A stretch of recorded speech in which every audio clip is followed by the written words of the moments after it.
Hello friends, मैं हूं बैद और आप देख रहे हैं भिवंडी टाइम्स न्यूज़। इस वक्त मैं मौजूद हूं डीसीपी ऑफिस के बाहर। अभी कुछ ही दिनों पहले आपने देखा होगा कि कोल्हापुर में विशालगढ़ किले में जो मस्जिद के ऊपर हथौड़े से अतिक्रमण किया गया, उस इंसिडेंट को लेकर भिवंडी शहर में आज समाजवादी पार्टी वेस्ट के ऑब्जर्वर रियाज आज़मी साहब, जो उन्होंने प्रांत ऑफिस में भी लेटर दिया और डीसीपी साहब से भी मुलाकात की।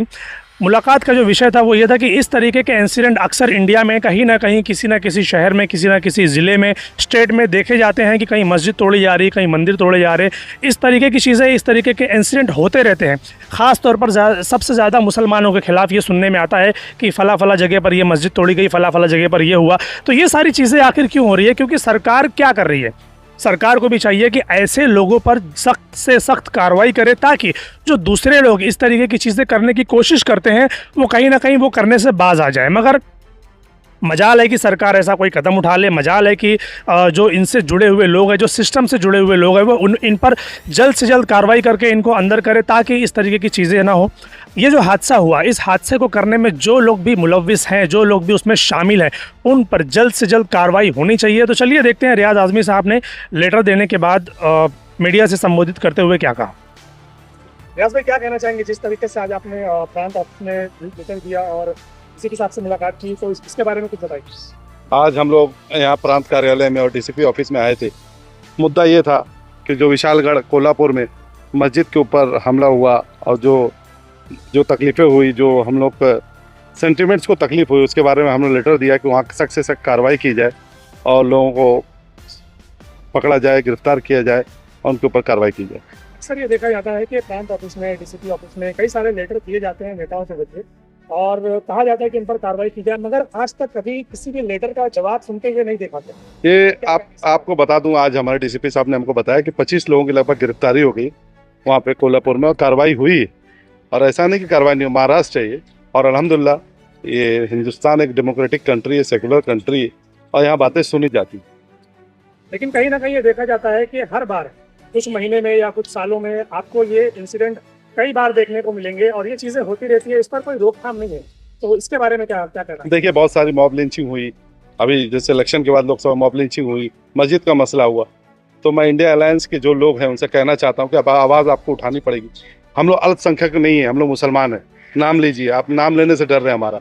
आप लोग को कहीं ना कहीं आगे बढ़कर आवाज़ उठानी पड़ेगी हम लोग के लिए। आप अपना स्टैंड क्लियर कीजिए, हम लोग भी अपना स्टैंड क्लियर करेंगे। कांग्रेस पार्टी ये कहती है कि हम मुसलमानों के साथ है, लेकिन ये सुनने में आया कि वहाँ का एमपी भी है, लेकिन उनकी तरफ से कोई प्रतिक्रिया। चाहू महाराज जी जो है वहाँ पे एमपी है, उनके लड़के जो है वही मूवमेंट के चला रहे थे, कार्रवाई कर रहे हैं लोग। तो इंडिया अलायंस है, जो राहुल गांधी जी हैं और जो लोग हैं इनके लीडर्स हैं, वो कार्रवाई करेंगे अपने हिसाब से।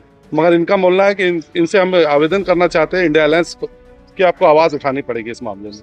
क्या लगता है आज आपके इस जो आपने कदम उठाया कि काम को लेकर दिया है और डीसीपी साहब से बात करी, तो इस पर कितना असर पड़ेगा? मैं अपने ज़मीर की आवाज़ पे यहाँ पर आया हूँ और कोशिश कर रहा हूँ, और इंशाअल्लाह अल्लाह ताला चाहे तो रिजल्ट कुछ ना कुछ अच्छा ही आएगा। ऐसा भी देखा गया कि अभी तक सिर्फ आप ही ने यहाँ पर किया है, और भी कई सारी पार्टियां हैं भिवंडी शहर में, तो क्या उन्हें मुसलमानों का नजर नहीं आता? इसके बारे में क्या कहेंगे? भाई, मैं शुरू से कहता हूँ, हम लोग अपना काम करते चलते, दूसरे लोगों का क्या मामला है हमको उससे कोई लेना देना नहीं, दूसरे लोग को आना चाहिए। देखिए, जब से हिंदुस्तान में नई हुकूमत का गठन हुआ है, वो जिस दिन शपथ ली गई हुकूमत की, मोदी जी ने शपथ ली, उस दिन से लेके आज तक अलग अलग जगह मुसलमानों की मॉब लिंचिंग की गई। अदर स्टेट में तकरीबन 5 से 7 मॉब लिंचिंग हुई। उसके बाद महाराष्ट्र जो है एक ये अम्बेडकर और शिवाजी महाराज की सरजमीन है, यहाँ पर हिंदू मुस्लिम का कोई विवाद ना था और ना कभी रहेगा आगे। लेकिन जिस तरह से कोल्हापुर के विशालगढ़ में एक 500 साल पुरानी मस्जिद का विवाद बनाकर और उसके ऊपर अतिक्रमण हटाने के बहाने मस्जिद पे हमला किया गया, मुसलमानों के घरों को तोड़ा गया, यहाँ तक कि पूरी बस्ती जो है तो शदीद बारिश के अंदर अपने घर बार छोड़ के जंगल में पनाह लेनी पड़ी। और सबसे दुख की बात यह है कि सब पुलिस प्रशासन के सामने, वहाँ पुलिस वहाँ खड़ी हुई थी, आप वीडियो में देख सकते हैं। मेरा ये सवाल है महाराष्ट्र गवर्नमेंट से कि अगर पुलिस के सामने ये सब इस तरह दंगा करते हैं तो फिर लॉ एंड ऑर्डर की क्या मसला है? लॉ एंड ऑर्डर किधर है? और अगर इसको उल्टा कर दिया जाए कि दंगा करने वाले अगर मुसलमान होते इस तरह का, तो पुलिस का रवैया वहाँ पर क्या रहता? ये तमाम चीज़ें देख के ऐसा लग रहा है कि महाराष्ट्र के अंदर जो आने वाले इलेक्शन है उसको देखते हुए कहीं ना कहीं पे हुकूमत इसमें इन्वॉल्व है। और सबसे बड़ी बात, इंडिया अलायंस के वहाँ पे जो हमारे खासदार है वो कांग्रेस के हैं, और कांग्रेस के खासदार का बेटा संभाजी राजे वो, और एक रविंद्र पडवल जो एक संस्था चलाता है, और एक लेडी थी उसने ठाकुर उसने 15 दिन पहले वीडियो निकाला इस तरह का, और उन्होंने उसकी उनकी सरबराही की और पूरा वहाँ पे इस तरह का मुसलमानों के साथ जो सुलूक किया गया वो दुर्भाग्य से हमने अपनी आंखों से देखा। और मस्जिद के ऊपर चढ़ के हथौड़े से मस्जिद तोड़ी जा रही थी। आप इसको एक छोटा वाकया नहीं बोल सकते। हिंदुस्तान के अंदर लगातार मुसलमानों के ऊपर जो अत्याचार हो रहा है यहाँ, और हालत ये है कि जो इंडिया अलायंस को मुसलमानों ने झोली भर भर के वोट दिया, चाहे कोई पार्टी हो, मैं किसी पार्टी का नाम नहीं, जितने भी अलायंस के अंदर शामिल थे उन सबकी जिम्मेदारी है कि मुसलमानों ने जिस तरह आपको हुकूमत में पहुंचाया, आपको एक मजबूत अपोजिशन के रूप में खड़ा किया, तो इंडिया अलायंस को समझना चाहिए कि अगर उन्होंने इस बार मुसलमानों का सपोर्ट नहीं किया या वो समझते हैं कि मुसलमान डरे हुए या गुलाम है किसी के, तो ये उनकी गलतफहमी है। अगर उन्होंने अभी जो बजट सेशन आने वाला है पार्लियामेंट के अंदर मुसलमानों के मुद्दे नहीं उठाए और मुसलमानों को अल्पसंख्यक की बजाय मुसलमान बोल के नाम लेना भी पसंद नहीं करे, डर रहे हैं, अगर उन्होंने मुसलमानों के मुद्दे नहीं उठाए तो आप देखेंगे कि जिस तरह उनको हमने पार्लियामेंट में पहुंचाया है, हम उस तरह पार्लियामेंट से उतारने का भी हक रखते हैं उनको। हुआ था तो ये आने वाले चुनाव में क्या प्रभाव डाल सकता है? देखिए, पूरे महाराष्ट्र के अंदर मुसलमानों के अंदर गुस्सा है।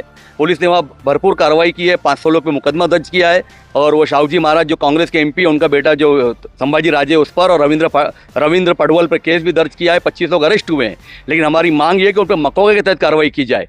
और आने वाले इलेक्शन को बुलाने के लिए जिस तरह से ये लोग जो नफरत फैला रहे, जिसमें बिल्कुल टी राजा सिंह और नीलेश राणे, ये दोनों घूम घूम कर जिस तरह से सकल हिंदू समाज के मोर्चे निकाल के एक माहौल मुसलमान के खिलाफ क्रिएट कर रहे हैं, इन पर भी मकोका के तहत या देशद्रोह के तहत मुकदमा दर्ज किया जाए। और माननीय हमारे जो महाराष्ट्र के समाजवादी पार्टी के हमारे अबू आसिम आज़मी साहब हैं, उनके आदेश पर रियाज आज़मी और हमारी समाजवादी पार्टी हमारी टीम पूरी यहाँ पर आ जाइए। और अबू आसिम आज़मी साहब भी बहुत जल्द कोल्हापुर जाने वाले हैं, और आप देखेंगे एक फैक्ट फाइंडिंग टीम हम बनाएंगे, और मुसलमानों की तरफ से भी जितनी तंजीमें वो कार्रवाई की मांग कर रही है, अगर हुकूमत ने कार्रवाई की मांग पूरी नहीं की तो हम बहुत जल्दी रोड पर एजिटेशन करेंगे।